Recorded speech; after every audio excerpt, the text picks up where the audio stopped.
이 문제를 오랫동안 추적해온 전문가와 함께 이번 협약의 의미와 사업의 실현 가능성 등에 대해서 조금 더 자세히 짚어보겠습니다.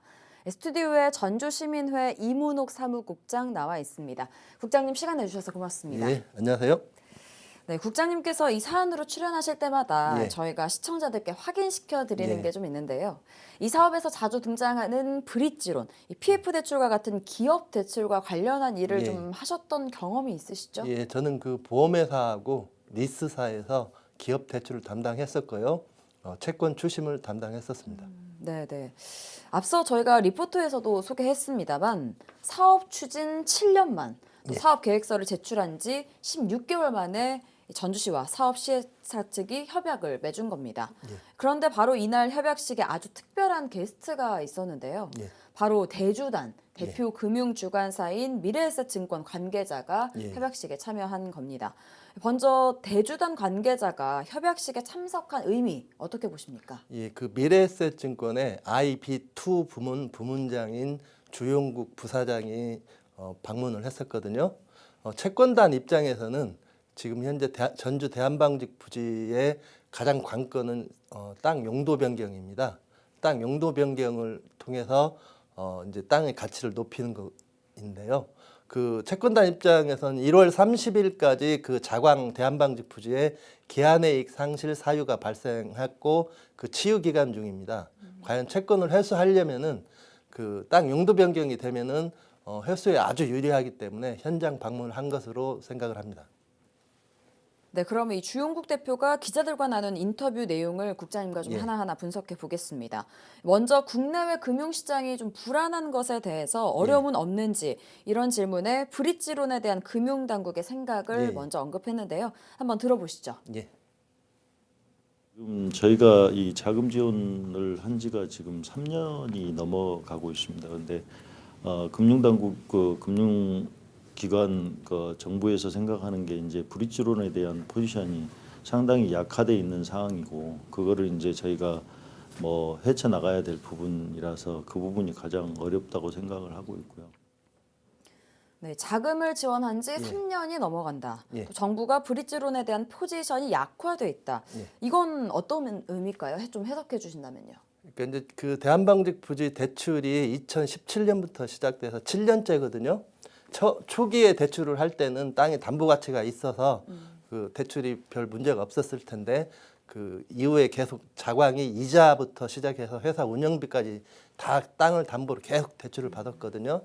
초기에 2천억 대출이 지금 현재 4천억이 됐습니다.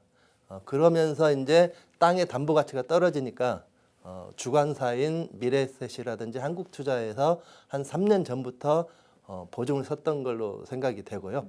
그 다음에 이제 그 2022년 강원도 레고랜드 사태, 네. 23년 태영건설 워크아웃 사태, 이거는 이제 우리나라 부동산 PF 2기가 현재 진행형이라는 의미거든요. 금융감독원 등 그 관계 당국에서는 질서 있는 부동산 PF 2기 정리 이를 진행해서 지난해 9월에 부동산 PF 사업장의 사업성 재평가 단계를 마쳤습니다. 자광의 대한방직 부지는 그중에 이제 그 유이라든지 부실 우려라든지 이런 그 좀 부실 사업장에 속할 것이라고 생각을 합니다. 네. 그런 사업장은 금융감독원 등 금융당국에서는 빨리 금융회사에 문제가 발생하지 않도록 회수하기를 지금 지침이 내려지고 있습니다. 그걸 가장 위험한 관건으로 생각하는 것 같습니다. 대주단에서도 좀 어려움을 겪고 있다 이런 예, 부분을 좀 언급하신 그러니까 거네요. 금융당국에서는 회수하라고 하는데 금융회사 입장에서는 지금 회수하면은 손해를 보기 때문에 네, 그렇습니다. 네. 다음은 본 PF에 대해 언급한 부분인데요. 일단 대주단은 이 예, 사업이 충분히 가능한 사업이라고 평가는 했는데 예, 전체 사이즈는 1조 원 정도로 생각한다고 예, 말했습니다. 역시 그 발언 먼저 듣고 오겠습니다. 예. 브릿지론 대출은 전체 한 2,300억 정도 가까이 되고요.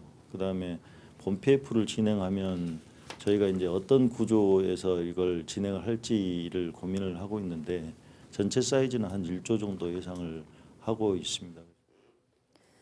네, 자광과 전주시의 계획에 따르면 해당 네. 사업은 6조 2천억 원 규모의 사업인데요. 대주단에서 언급한 1조 원은 어떤 걸 이야기하는 걸까요? 그렇게 공식적으로 전주시가 발표를 했습니다. 6조 2천억 사업인데요. 그 아파트하고 오피스텔 약 4천 세대, 그다음에 9만 평에 이르는 복합 쇼핑몰, 그다음에 200실 호텔, 그다음에 153층 타워거든요. 요즘 건축비를 생각해 보면 6조 2천억이 적정한 사업 규모로 생각이 됩니다. 다만 이제 돈을 빌려주는 대주단 입장에서는 2017년부터 대출을 해줄 때, 브릿지론 대출을 해줄 때 그렇게 큰 사업을 생각하지 않았던 것 같습니다. 그래서 요즘 생각해 보시면 아파트 오피스텔 4천 세대는 평당 1,000만 원의 건축비를 계산해 보면은 1조 2천억 정도 사업이거든요. 뭐 1조 2천억을 한꺼번에 대출해 주지 않기 때문에 약 1조 원 사업으로 대주단에서는 생각했던 것 같습니다. 네, 또 국장님 말씀과 맞닿아 있는 발언이 있는데요. 이것도 한번 바로 들어보시죠. 아파트에 대해서는 별로 이견이 없고요.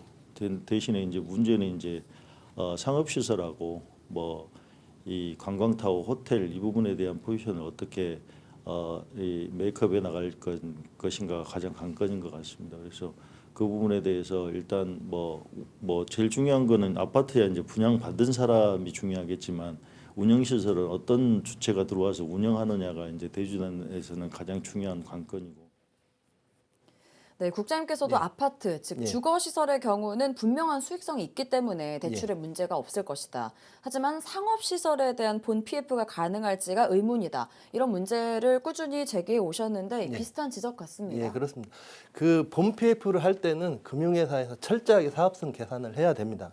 왜 그러냐면은 뭐 1, 20억짜리나 몇백억짜리 그 건축물을 짓게 되면 땅이라든지 건축물의 담보 가치가 있어서 대출했는데 그렇게 큰 문제는 없지만은 현재 계획되고 있는 9만 평 쇼핑몰, 200실 호텔, 153층 타워는 1, 200억 단위가 아닙니다. 최소한 2조, 3조 이런 단위거든요.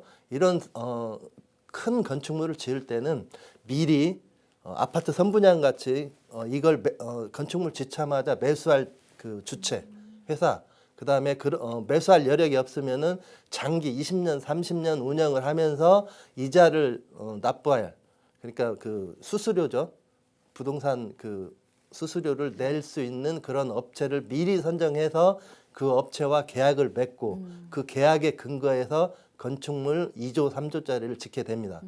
그런데 이제 현재 이제 자광의 계획에 따르면은 그런 그 2조, 3조짜리 건축물을 운영할 복합 쇼핑몰이라든지 이런 상업시설을 운영할 주체가 없던 거죠. 특히 롯데건설이 빠져나가고 난 다음에는 그런 업체를 구하기가 더욱 힘들어질 거라고 생각합니다. 네, 그럼 이제 마지막으로 해당 사업이 제대로 진행되지 못할 경우에 그럼 또 어떤 대안이 있는지도 좀 고민을 해봐야 될 것 같은데요.